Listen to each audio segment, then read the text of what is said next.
Welcome to the Soroban Education Workshop.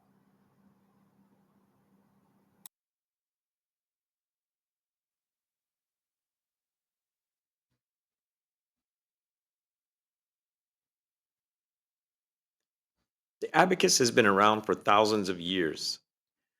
The first abacus devices were simply tables covered with a layer of sand or dirt.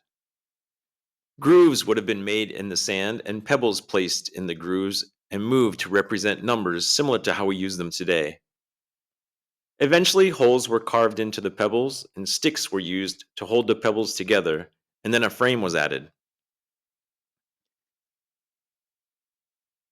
Evidence for the use of abacus like devices have been found all over the world, specifically Mesopotamia, Egypt, Persia, Greece, Rome, China, Korea, and even in parts of the Americas, where native civilizations like the Aztec and Inca used abacus like devices to keep track of crop planting and harvesting.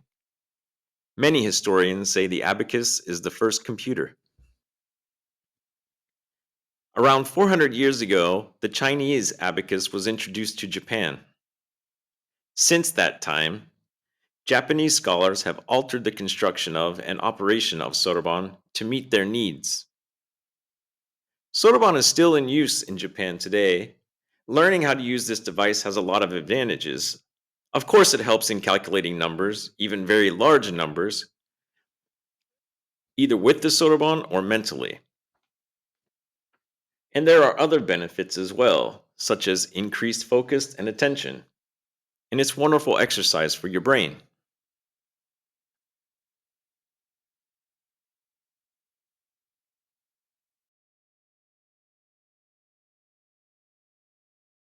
Okay, I will give you big number, 10 to 14 digit, five numbers, addition only. Are you ready?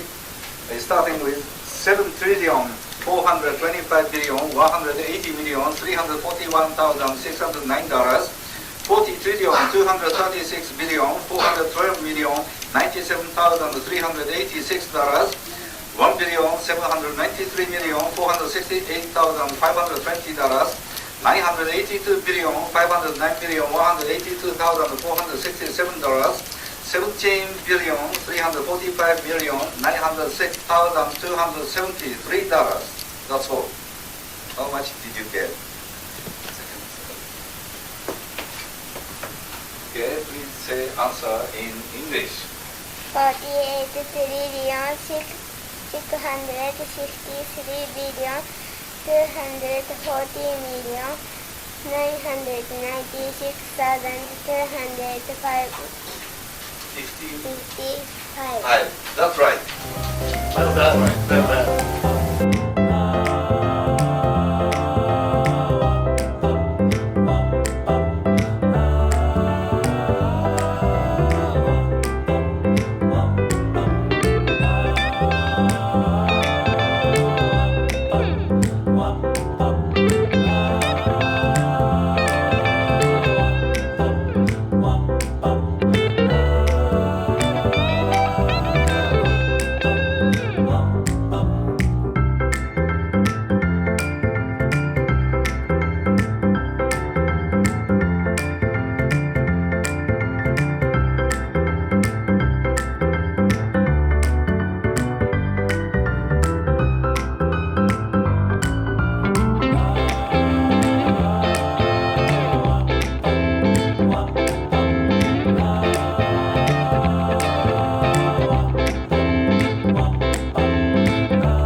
Now that we have gone through the parts of the Soroban, let's get into the basics of how to use it.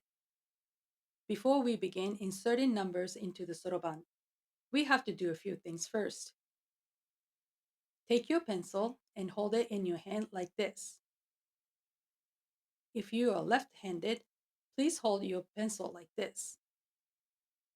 Make sure to have your index finger and thumb free, as we will be using these two fingers to move the beads.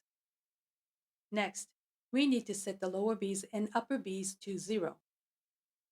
To reset the lower bees, simply tilt the soroban vertically using your left hand and let the lower bees fall to the lower position. Gently lower the soroban back down on the table.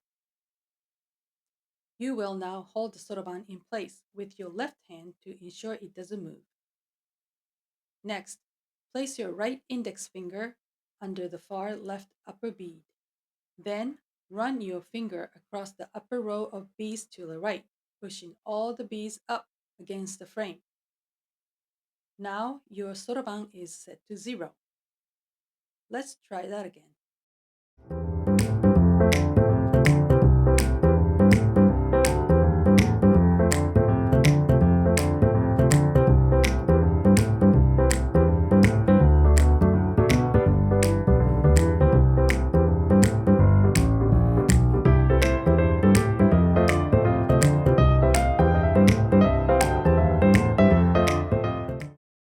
Before we start putting the numbers on the soroban, you must remember that each lower bead is counted as 1, and each upper bead is counted as 5.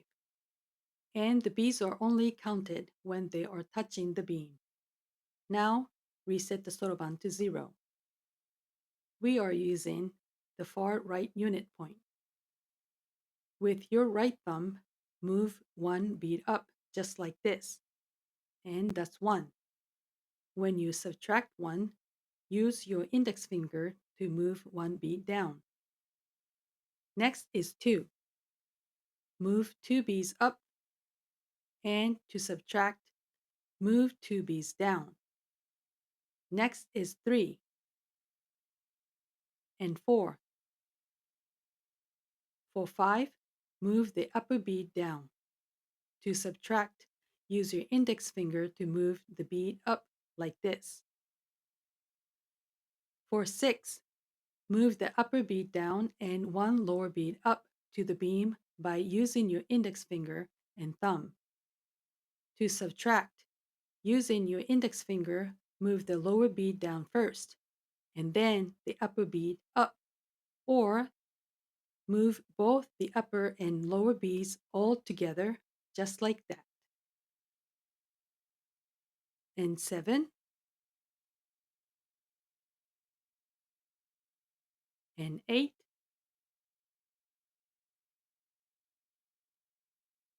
and 9.